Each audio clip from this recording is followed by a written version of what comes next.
गांव की जिठानी। शांति अपने दो बेटों अर्नव और आरुष के साथ शांति से जीवन बिता रही थी। लेकिन शांति के पति सोहन से उसकी कभी कभार थोड़ी अनबन हो जाती थी। एक दिन शांति रोज की तरह सुबह का खाना बना रही थी, तभी दरवाजे की घंटी बजी। घंटी की आवाज सुनकर वो दरवाजे की ओर जाती हुई कहती है, अरे आती हूँ, कौन है, सब्र करो। शांति दरवाजा खोलती है तो देखती है कि उसके जेठ मोहनदास सामने खड़े होते हैं। वो सक पकाकर अपना घूंघट करती है और पैर छूकर कहती है, आइए आइए जेठ जी। कैसी हो शांति? जी मैं तो बिल्कुल ठीक हूँ, सब आपकी मेहरबानी है भाई साहब। शांति और मोहनदास की बातें सुनकर शांति का पति सोहन और उसके दोनों बेटे बाहर आ जाते हैं। अरे भैया राम राम, कैसे हो आप? राम राम भाई। अरे शांति ऐसे खड़ी खड़ी क्या देख रही हो? चाय कॉफी कुछ लेकर आओ, भैया आए हैं। शांति तेजी से रसोई की ओर आगे बढ़ती हुई कहती है, अरे मेरी माँ, गेट खोलने के चक्कर में मेरे तो चावल ही जल गए। वो दौड़ी दौड़ी रसोई में जाती है और देखती है कि सारे चावल जल गए हैं। वो दोबारा चावल बनाने में लग जाती है। इतने में सोहन आवाज लगाता है, अरे शांति, तुम्हारे चावल का रोना खत्म हो गया हो तो चाय ले आओ। जी लाती हूँ अभी। शांति जल्दी जल्दी चाय बनाती है और मोहनदास को चाय देती है। सब एक दूसरे की खैर खबर पूछते हुए चाय पीते हैं। चाय खत्म होती ही मोहनदास शांति की ओर देखते हुए मजाक में कहते हैं, शांति, अब तुम्हारी चाय में दम नहीं रहा, अब हमें चाय बनाने वाली बदलनी पड़ेगी। ये कैसे मुमकिन होगा जेठ जी, घर और बाहर का सारा काम मुझे ही करना पड़ता है और कभी कभी जल्दी जल्दी के चक्कर में काम बिगड़ जाते हैं, जैसे आज चावल जल गए। अरे इसी का तो हल लेकर आया हूँ।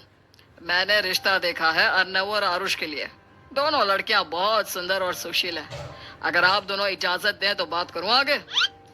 सोहन और शांति रिश्ते की बात सुनकर कहते हैं, अब ठीक है, बात चलाइए ना भैया, पर पहले लड़की के बारे में कुछ बताइए तो सही।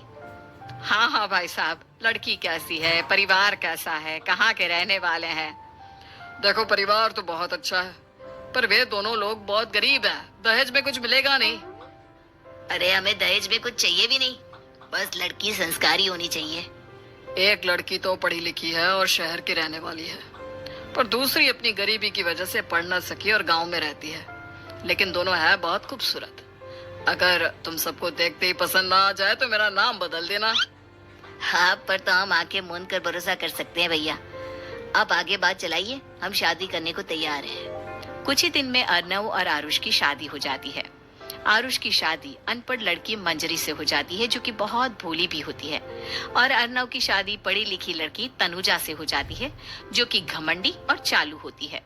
एक दिन मंजरी घर के काम कर रही थी कि अचानक शांति उसे आवाज लगाती है, बड़ी बहू, ओ बड़ी बहू, मंजरी जल्दी यहाँ आओ। मंजरी जल्दी जल्दी शांति के पास जाती है। बेटा मेरे पैर दबा दे, बहुत दर्द हो रहा है। जी माँ जी, बस बर्तन धोकर आती हूँ। अरे बैठ यहाँ, मेरे पैर में बहुत तेज दर्द हो रहा है, बर्तन छोटी बहू धो लेगी।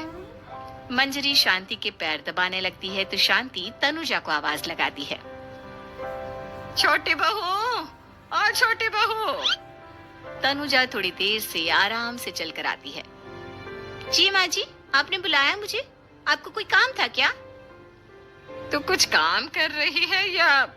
शांति की बात काटते हुए तनुजा बोलती है, कुछ नहीं माँ, फोन पर अपने घर पर बात कर रही थी।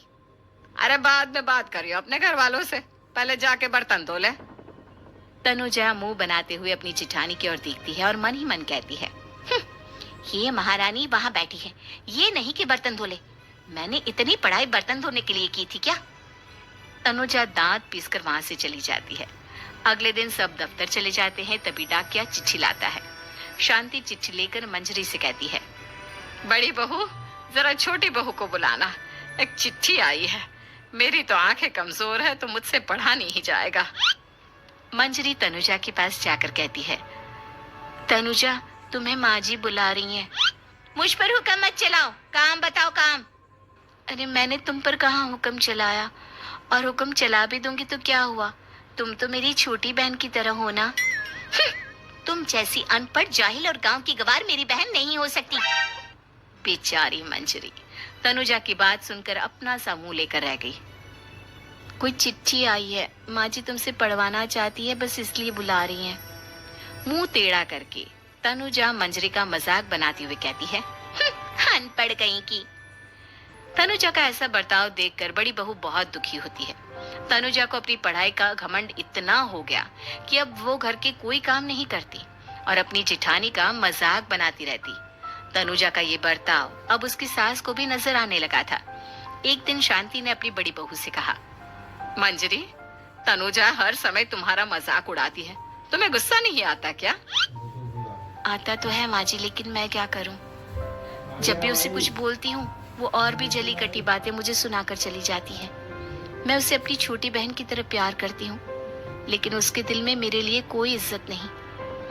बहू, तूने वो कहावत सुनी है, जुल्म करने वाले से ज्यादा जुल्म सहने वाला अपराधी होता है। मंजरी अपनी सास का इशारा समझ जाती है। वो अपनी देवरानी को सबक सिखाने की ठान लेती है और एक दिन शांति अपनी दोनों बहुओं के साथ बैठी थी तो शांति अपनी बड़ी बहू से पूछती है, अरे बहू, शाम होने को है, कुछ सोचा है क्या बनेगा खाने में? माँ जी, मेरे तो सर में बहुत दर्द है आज। मेरी प्यारी देवरानी ही कुछ अंग्रेजी खाना बनाकर खिलाएगी। सुना है पढ़े लिखे लोग अंग्रेजी खाना बहुत अच्छा बनाते हैं, क्यों तनुजा? इतना कहकर मंजरी अपनी सास की ओर देखकर मुस्कुरा दी। तनुजा अपनी तारीफ सुनकर बहुत खुश हो गई। इतने में शांति कहती है, यह तो सच बात है छोटी बहू, ये तो मैंने भी सुना है। हम भी पक गए हैं बड़ी बहू के हाथ का खाना खा खा कर। तनुजा, तुम्हारी माँ भी तो तुम्हारे खाने की बहुत तारीफ करती है, आज हमें भी खिला दो कुछ अच्छा सा बनाकर। शांति की बात सुनकर छोटी बहू और आसमान पर चढ़ गई, पर उसे ये कहाँ पता था कि उसकी सास और जेठानी उसे सबक सिखाना चाहती हैं। तनुजा अपनी तारीफ सुनकर खुश तो बहुत होती है, पर सोचने लगती है, मुझे तो कैसा भी खाना बनाना नहीं आता, अब मैं क्या करूंगी? अगर मैंने इनको सच बता दिया तो मेरी सारी इज्जत मिट्टी में मिल जाएगी। अरे छोटी बहू, क्या सोच रही हो? खिलाओगी ना अपने हाथ का अंग्रेजी खाना? छोटी बहू हाँ में सर हिला देती है। अचानक से उसके दिमाग में एक आइडिया आता है, मैं इंटरनेट से देखकर कुछ बना लेती हूँ, मेरी वाहवाही पूरे घर में हो जाएगी। मुझे कौन सा रोज रोज बनाना है। माँ जी, आज आप सबको ऐसा खाना खिलाऊंगी, ऐसा खाना खिलाऊंगी कि। इतने में शांति छोटी बहू की टांग खींचते हुए कहती है कि पता नहीं कैसा खाना खिलाओगी, ए ऊपर वाले हमारी रक्षा करना। इतना बोलकर शांति और मंजरी दोनों जोर जोर से हंसने लगते हैं। अब तनुजा रसोई घर में चली जाती है और खाने की तैयारी करने लगती है, पर उसे रसोई घर की चीजों के बारे में तो कुछ नहीं पता। जैसे तैसे सारी चीजें निकालती है और इंटरनेट पर देखकर खाना बनाती है। कुछ ही देर में सब लोग घर आ जाते हैं। अरे सुनते हो, आज का खाना हमारी छोटी बहू बना रही है। अरे वाह, आज तो फिर कुछ अंग्रेजी खाना खाने को मिलेगा। कुछ ही देर में खाना बन जाता है तो छोटी बहू सबका खाना लगा देती है। इतने में बड़ी बहू कहती है, क्या बात है देवरानी जी, आज तो बहुत अच्छी खुशबू आ रही है। ये बात तो सही कही बड़ी बहू तूने, खुशबू तो अच्छी है, ऐसी खुशबू तो मेरे खाने में भी नहीं आती। सब मिलकर छोटी बहू की बहुत तारीफ करते हैं और छोटी बहू 7वें आसमान पर बैठ जाती है। अब सभी खाना खाते हैं। जल्दी जल्दी दो, अब तो मुंह में पानी आ रहा है। हाँ हाँ, मुझसे भी नहीं रुका जा रहा। जैसे ही सोहन एक निवाला खाता है तो उसकी आंखों से पानी आने लगता है। ये देखकर शांति सोहन से पूछती है, क्या हुआ जी, खाना इतना अच्छा बना है कि आंखों से पानी आ गया? सोहन चुप रहता है और धीरे धीरे से खाना शुरू कर देता है। इतने में सोहन छोटी बहू से कहता है, बेटी तुम भी तो खाओ, तुम क्यों रुकी हो, खाना सच में बहुत अच्छा है। ये कहकर सोहन जोर से हंस देता है। फिर सब खाना खाने लगते हैं, लेकिन खाने में नमक और मिर्च तेज हो गई थी। तनुजा से कोई कुछ नहीं बोलता, बल्कि उसे भी खाने को कहते हैं।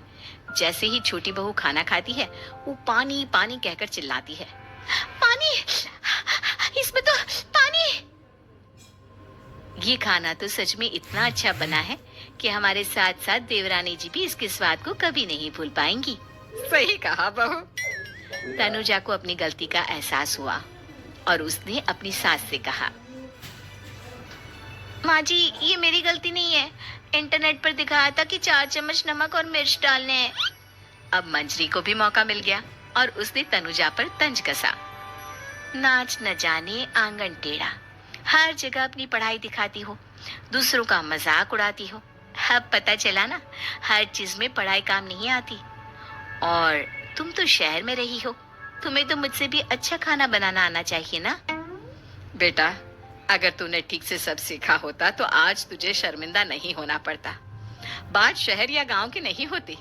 मंजरी गांव से आई है, लेकिन उसे घर का काम करना और खाना बनाना सब अच्छी तरह से आता है।